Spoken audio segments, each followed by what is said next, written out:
नमस्कार दोस्तों, TET classes with Sneha में आपका स्वागत है। दोस्तों, आज की वीडियो में प्रीवियस ईयर का 21 सितंबर 2014 का हिंदी का पेपर सॉल्व करेंगे। दोस्तों, आप लोग लाइक नहीं करते हैं, कमेंट्स नहीं करते हैं। प्लीज़ आप लोग लाइक करिए, कमेंट्स करिए। मैं चाहती हूँ कि आप लोग बहुत ज़्यादा लाइक करें, बहुत ज़्यादा सपोर्ट करें। जब आप लोग लाइक करते हैं, कमेंट्स करते हैं, तो मुझे एक रिस्पॉन्सिबिलिटी सी लगती है, एक खुशी सी महसूस होती है कि मुझे बहुत अच्छा करना है, आप लोगों के लिए काम करना है, बहुत अच्छे से आप लोगों के लिए वीडियो बनानी है, जिससे आप लोग मेरे साथ मेरे चैनल से जुड़े रहें, मेरे परिवार की तरह। प्लीज़ आप लोग मुझे सपोर्ट करिए। मैं आप लोगों के लिए इसी तरह से अच्छा कंटेंट लाती रहूँगी। तो चलिए आइए वीडियो शुरू करते हैं। नीचे दिए गए गद्यांश को ध्यानपूर्वक पढ़कर निम्नलिखित प्रश्नों में से उचित विकल्प को चुनिए। 22 दिसंबर 1939 को श्री धन सिंह नागरकोटि का घर रिसने लगा। मल्ली ताल में दाहिनी ओर बने कुछ घर भी रिसने लगे। जाड़ों के दिनों में रिसना कम ही होता था, पर अब की पता नहीं क्यों पहाड़ी पर बने घरों में भी इस रिसाव के कारण ठंड का प्रभाव कुछ ज़्यादा ही होने लगा। संतोष की बात थी कि शाम तक पानी का जोर हल्का पड़ने लगा, पर रात को जो बर्फ़ गिरनी शुरू हुई तो अगले 2 दिन तक थमने का नाम ही नहीं लिया। 24 दिसंबर की शाम तक आकाश खुल गया और लोग व्हाइट क्रिसमस या श्वेत बड़ा दिन मनाने की तैयारी में जुट गए। बड़ा दिन जब आया तो सूर्यदेव के दर्शन हुए। छतों पर की बर्फ़ खिसक कर गिरकर घरों के सामने जमा हो गई थी। उसे हटाकर रास्ता साफ किया गया। पिघलती बर्फ़ के कारण हाड़ कांपने वाली सर्दी में भी लोगों का उत्साह कम ही नहीं हुआ और वे परस्पर क्रिसमस की शुभकामनाएं और डालियों का आदान प्रदान करने लगे। तापमान 0 से 3 डिग्री नीचे हो गया था। पानी की आपूर्ति नलों के भीतर पानी के जमने से उनके फट जाने से रुक गई थी।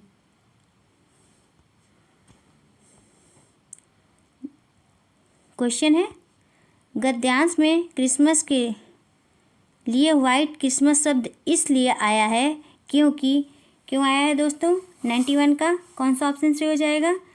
91 का थर्ड ऑप्शन से हो जाएगा। क्रिसमस के अवसर पर बहुत बर्फ़ पड़ी थी। गद्यांश में क्रिसमस के लिए व्हाइट क्रिसमस शब्द इसलिए आया है क्योंकि क्रिसमस के अवसर पर बहुत बर्फ़ पड़ी थी, जिससे चारों ओर सफ़ेद सफ़ेद हो गया था। नेक्स्ट क्वेश्चन है 92 क्वेश्चन, जाड़े के दिनों में पानी का रिसना कौन सा ऑप्शन से होगा दोस्तों? 92 का आंसर होगा सेकंड ऑप्शन से हो जाएगा, इस बार ज़्यादा था।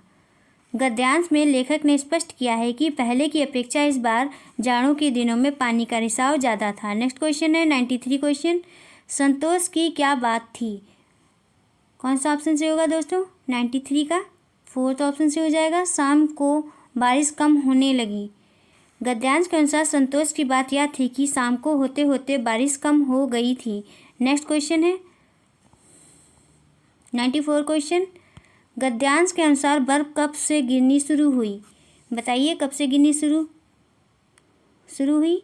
94 का आंसर हो जाएगा फर्स्ट ऑप्शन से हो जाएगा, 22 दिसंबर की शाम से।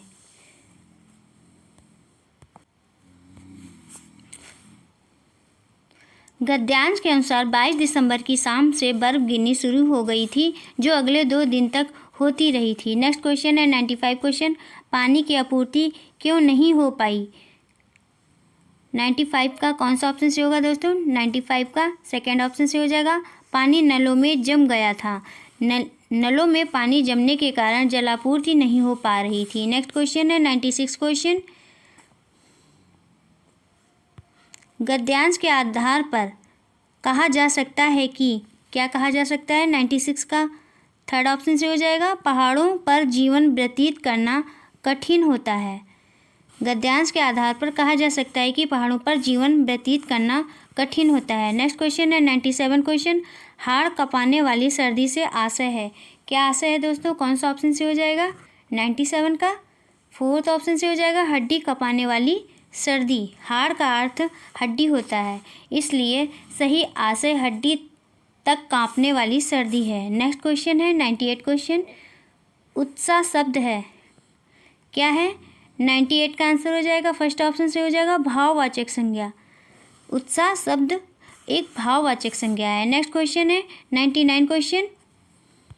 घर का बहुवचन रूप है, क्या है? 99 का आंसर हो जाएगा सेकंड ऑप्शन से हो जाएगा घर। घर का बहुवचन रूप घर ही होता है। नेक्स्ट क्वेश्चन है 100 क्वेश्चन।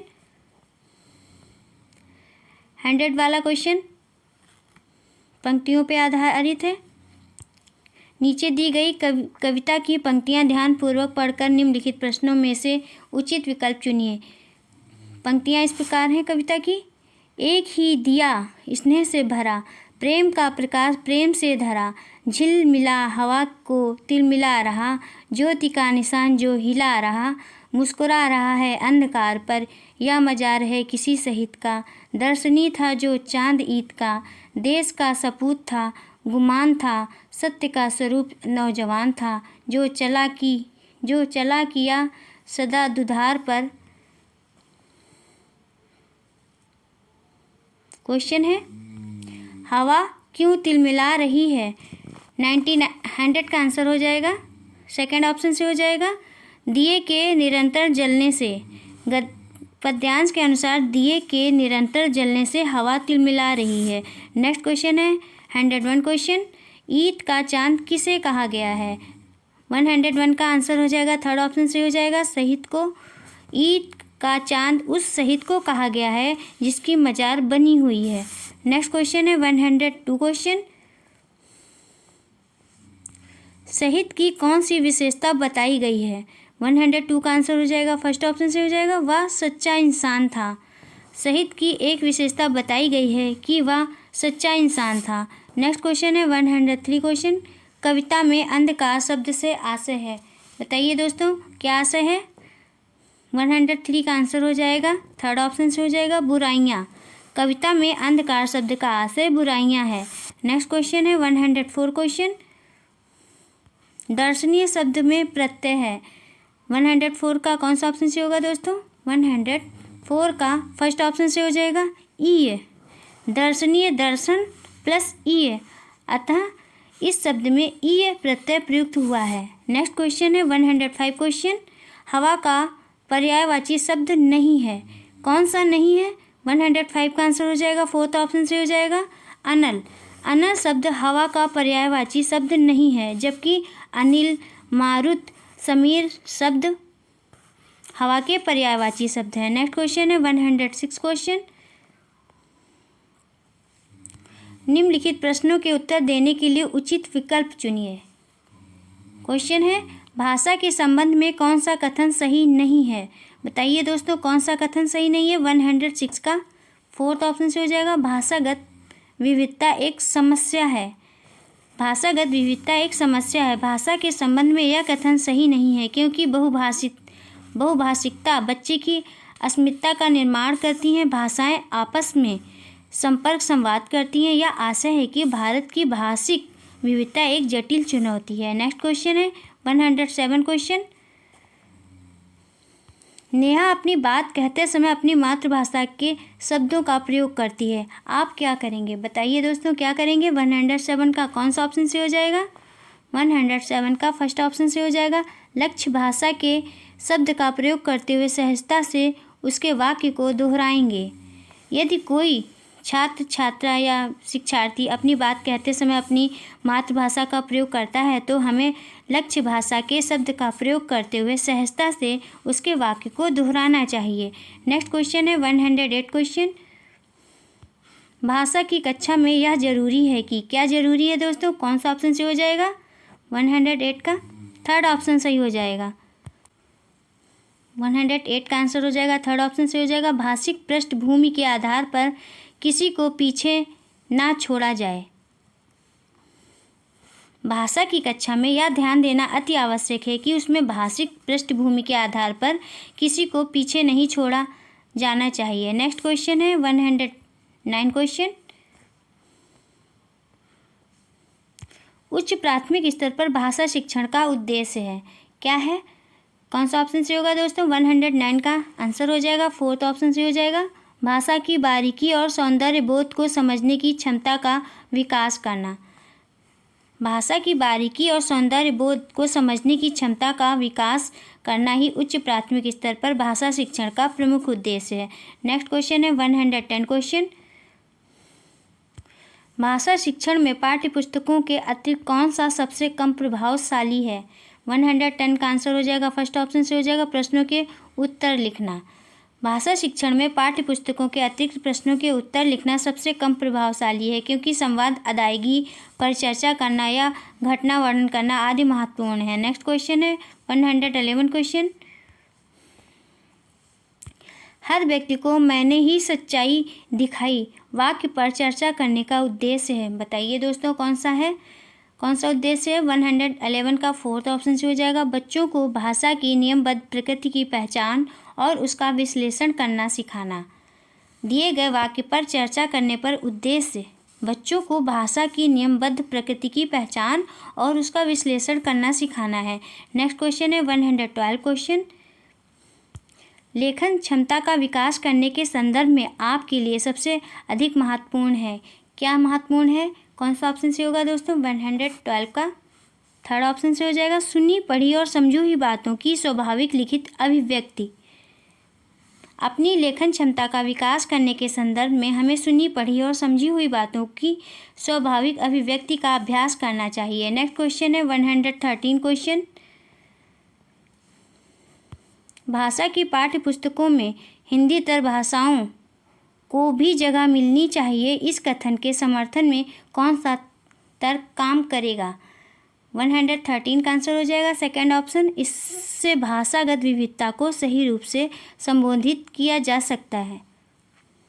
पाठ्य पुस्तकों में हिंदीतर भाषाओं को भी जगह मिलनी चाहिए, क्योंकि इससे भाषागत विविधता को सही रूप से संबोधित किया जा सकता है। नेक्स्ट क्वेश्चन है 114 क्वेश्चन। पूरक पठन सामग्री का उद्देश्य है। क्या उद्देश्य है दोस्तों? कौन सा ऑप्शन से हो जाएगा? 114 का थर्ड ऑप्शन से हो जाएगा द्रुत गति से पठन की योग्यता का विकास करना। पाठ्यक्रम के साथ किसी पूरक पठन सामग्री को स्थान देने का उद्देश्य द्रुत गति से पठन की योग्यता का विकास करना है। नेक्स्ट क्वेश्चन है 115 क्वेश्चन। हिंदी भाषा के प्रश्न पत्र में आप किस सवाल को सबसे बेहतर मानते हैं? बताइए दोस्तों किससे बेहतर मानते हैं? 115 का कौन सा ऑप्शन से हो जाएगा? फोर्थ ऑप्शन से हो जाएगा अगर आप बाबा भारती की जगह होते तो क्या करते हैं? तो क्या करते? यदि आप बाबा भारती की जगह होते तो क्या करते? यह प्रश्न दिए गए सभी प्रश्नों में बेहतर इसलिए है क्योंकि यह अपने मन की बात को शब्दों के माध्यम से अभिव्यक्त करने के लिए प्रेरित करता है। नेक्स्ट क्वेश्चन है 116 क्वेश्चन। कविता शिक्षण के संदर्भ में आप किस बिंदु को सर्वाधिक महत्व देते हैं? बताइए दोस्तों किसे सर्वाधिक महत्व देते हैं? कौन सा ऑप्शन से हो जाएगा? 116 का सेकंड ऑप्शन से हो जाएगा कविता के एक से अधिक अर्थ हो सकते हैं। कविता शिक्षण में हम इस बिंदु को सर्वाधिक महत्व देंगे कि एक ही कविता के भिन्न भिन्न अर्थ हो सकते हैं। नेक्स्ट क्वेश्चन है 117 क्वेश्चन। कोई भी भाषा पुस्तक तभी सफल मानी जाएगी जब, कब मानी जाएगी दोस्तों? कौन सा ऑप्शन से हो जाएगा? 117 का फर्स्ट ऑप्शन से हो जाएगा वह बच्चों में साहित्य की धरोहर और वर्तमान साहित्य के प्रति उत्सुकता बनाए। कोई भी भाषा की पुस्तक तभी सफल मानी जाएगी यदि वह बच्चों में साहित्यिक की धरोहर और वर्तमान साहित्य के प्रति उत्सुकता बनाए रखने का कार्य करे। नेक्स्ट क्वेश्चन है 118 क्वेश्चन। भाषा की कक्षा को एक समावेशी कक्षा बनाने के लिए यह आवश्यक है कि, क्या आवश्यक है दोस्तों? कौन सा ऑप्शन से हो जाएगा? 118 का थर्ड ऑप्शन से हो जाएगा विभिन्न प्रकार की दृश्य श्रव्य सामग्री का उपयोग किया जाए। भाषा की कक्षा को समावेशी बनाने के लिए जरूरी है कि उसमें दृश्य श्रव्य सामग्री का उपयोग किया जाए। नेक्स्ट क्वेश्चन है 119 क्वेश्चन। अंतःवाक्य की संकल्पना किससे संबंध है? 119 का आंसर हो जाएगा सेकंड ऑप्शन से होगा वाइगोत्स्की से। अंतःवाक्य की संकल्पना वाइगोत्स्की से संबंधित है। नेक्स्ट क्वेश्चन है 120 क्वेश्चन। भाषा और चिंतन में संबंध होता है, यह कथन है। बताइए कैसा कथन है दोस्तों, कौन सा ऑप्शन सही हो जाएगा। 120 का फर्स्ट ऑप्शन सही हो जाएगा, पूर्णतः सही है। भाषा और चिंतन में संबंध होता है, यह कथन पूर्णतः सही है, क्योंकि मनुष्य सदा भाषा में ही चिंतन करता है। बिना भाषा के चिंतन असंभव है। बिना भाषा के चिंतन असंभव है। बस दोस्तों आज की वीडियो में इतना ही। दोस्तों यदि आपको क्लास पसंद आई हो तो चैनल को सब्सक्राइब करिए, लाइक करिए, शेयर करिए और कमेंट्स करके बताइए कि क्लास कैसी रही। मिलते हैं नेक्स्ट क्लास में। Thank you for watching this video.